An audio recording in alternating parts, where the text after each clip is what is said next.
Ashraf Habibi. Ashraf Habibi. Minena jita?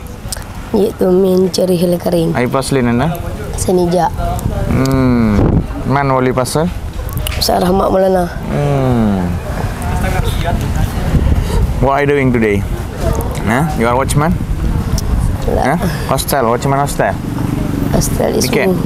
Ya, apain aja hari ini? Ada. Hah? Nggak makan? Ada makan ni.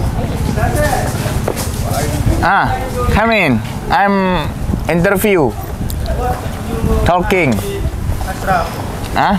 Why you ask with Ashraf?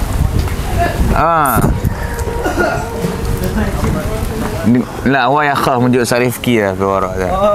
Seyantik Indonesia tak usaha hayat lama Sarifki fi orang. Makin lah bahasa ada rasmian ada.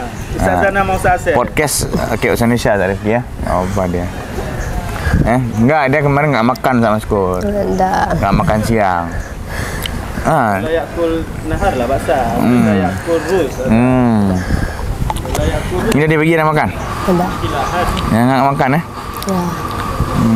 Santai aja, tu kamera biasa aja tu ya. Ya. Jadi apa udah kerja hari ini? Kerja di rumah. Apa yang udah bersihin dari pagi? Bersihin sapu depan rumah. Sapu habis tu. Ambil nasi orang sakit.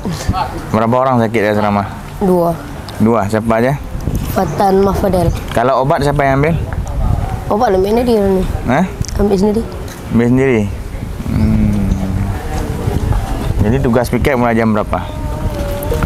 Dari siap jaras tadi. Siap jaros masuk kelas. 7.30. Besok kerja pertama apa? Bersihin pas rumah. Sapu dari dalam. Kalau kamar udah ada piket. Dah. Kalian di luar aja. Ya. Habis tu?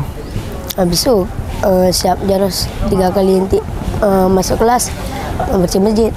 Bersihin masjid. Udah bersih? Belum. Oh belum jaros. Berat enggak jadi piket asrama? Enggak berat lagi. Hah? Di rumah sering bersihin rumah enggak?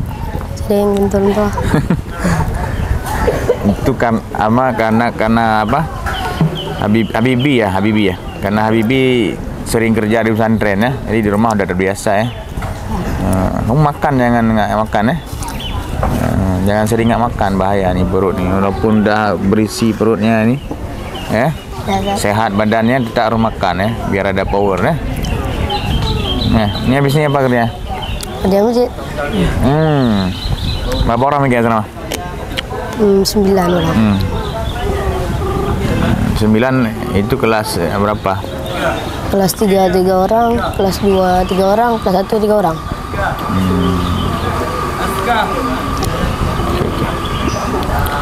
Oke Bibi, selamat bekerja ya. Kamu gugup, asal gugup tu apa kamera tu ya? Apa? Saja podcast kali di ruang.